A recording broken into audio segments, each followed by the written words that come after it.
This episode is brought to you by William Hill's Final One Standing. Can you outlast the AFTV crew? Step up or step out. AFTV Transfer Daily, the show that keeps you up to date. Your players will be linked with a transfer move to Arsenal.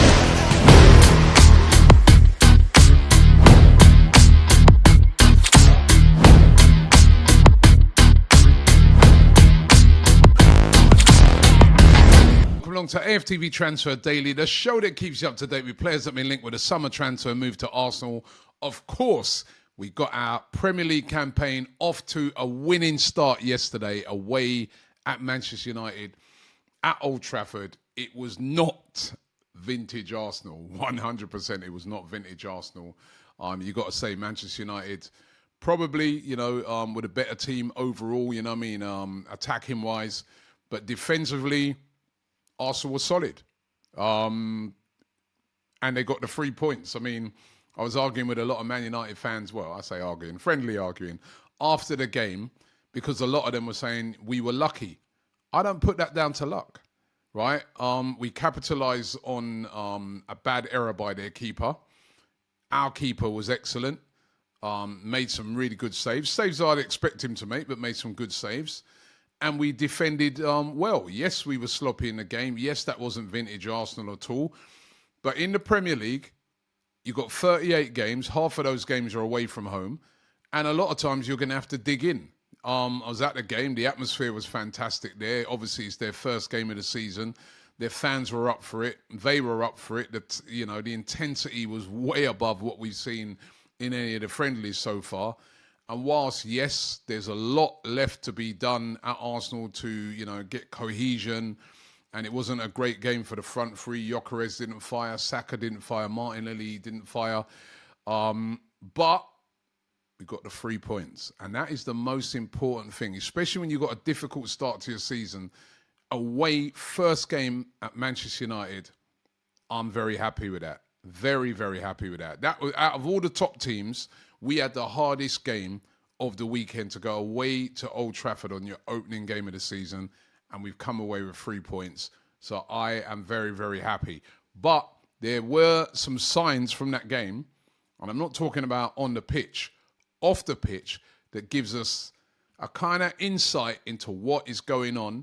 When we hear all of these rumours going around about players, you get a little insight after games are being played as to who could possibly be moving and the strength of some of those rumours that have been coming out this summer around some players. Just before I tell you about those ones that I'm thinking of, just to remind you, Final One Standing. We've been playing it this weekend. Well done to Lee Judges, an absolute masterclass by him yesterday because he went with Nottingham Forest, right? That means that he's still got all the big boys he can go for in Final One Standing because you can only pick a team once. So that means he can go Liverpool next week and go City, Arsenal, any of those teams.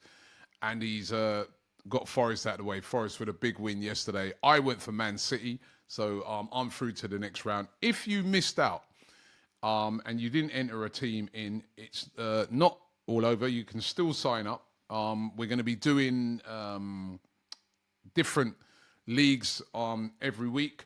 And there's going to be a new jackpot launching for this week. If you're still in, you still got a chance of winning the £500,000.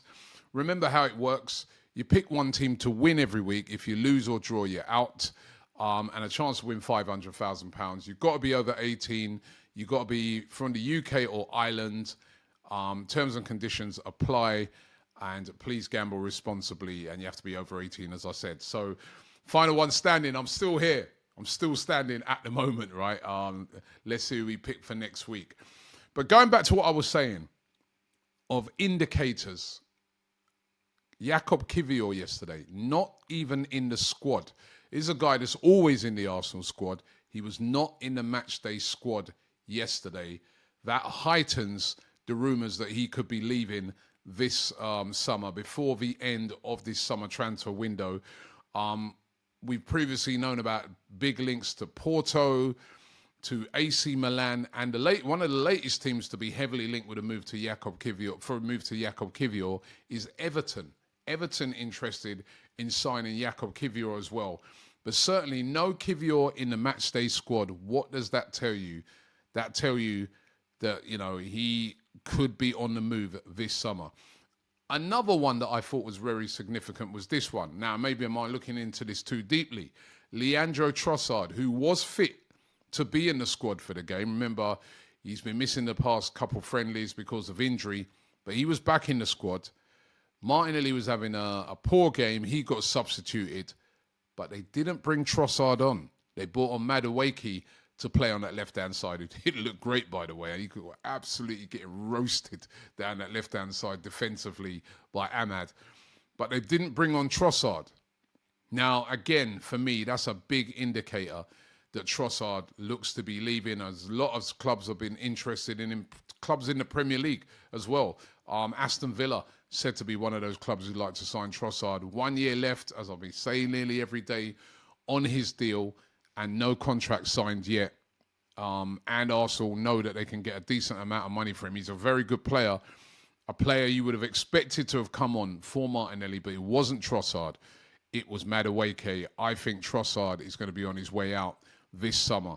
No Zinchenko in the match day squad. Heavily linked with a move away. Fenerbahce, according to the publication Sporks, have had a bid agreed of around about £8.6 million. No confirmation on that. Real Betis are also interested in him. He's said to favour a move to Spain. Other clubs interested in Zinchenko as well. Arsenal would like to cash in on him. Not going to get massive money, but we know that Arsenal are looking to move players on. Again, was that a big indicator when you saw that he wasn't even in the squad for yesterday's game? Normally when he's fit, he's always in the squad. Eberici Eze, this one was interesting yesterday. He did play for Crystal Palace, played the full 90 minutes, scored what I thought was a decent goal. It was disallowed. All right, fair enough. But what a free kick that was. Man of the match in that game against Chelsea yesterday. Interesting afterwards that the manager of Crystal Palace, Glasner, was saying that he expects Eze to start in the game they have on Thursday in the Conference League. Now, all the rumours is that Spurs are going to make big moves to try and get this deal done this week. Arsenal have really cooled on it. Could they come back in at a late stage with a hijack? Not looking likely at this stage at all. Palace are said to want, if he does go, they'll want the full £68 million. They're pretty relaxed on this one. They're in no rush to sell Eze. And if they do, they want big money for him. I still think he's going to be moving. Spurs are still the favourites to get him. Could Arsenal come in with a late bid? Looking unlikely right now. But Eze, interesting yesterday. Glasner indicating that, he expects him to be playing in that game. And, there's been other rumours coming out of Palace that he could actually stay. Not sure about that at all. But what about this one? Arsenal linked today with Antoine Semenyo of Bournemouth. Now, this one was a bit strange when I saw it, because Semenyo only just signed a new deal this summer with Bournemouth. But when I kind of looked deeper into it, it's more a contract extension to 2030. Now, that's a long contract. However, what are the terms of this contract? That's what we don't know. But Arsenal said to be showing an interest in him. Does he have something written in there that say if a certain club comes in for you, or if a certain amount is met, that they let him go? Because he was subject to huge interest at the start of the transfer window. He signed this extension to the surprise of a lot of people. A lot of people were thinking, wow, I would have thought Semenyo was going to be on the move. But are there little stipulations in that contract? The rumours are that Arsenal are interested in signing him and have made inquiries about his situation. Interesting one to watch. I don't know. I can't really, say a yes or no on this one, but an interesting one to watch. He's a massive Arsenal fan. I'm sure he'd jump at the opportunity.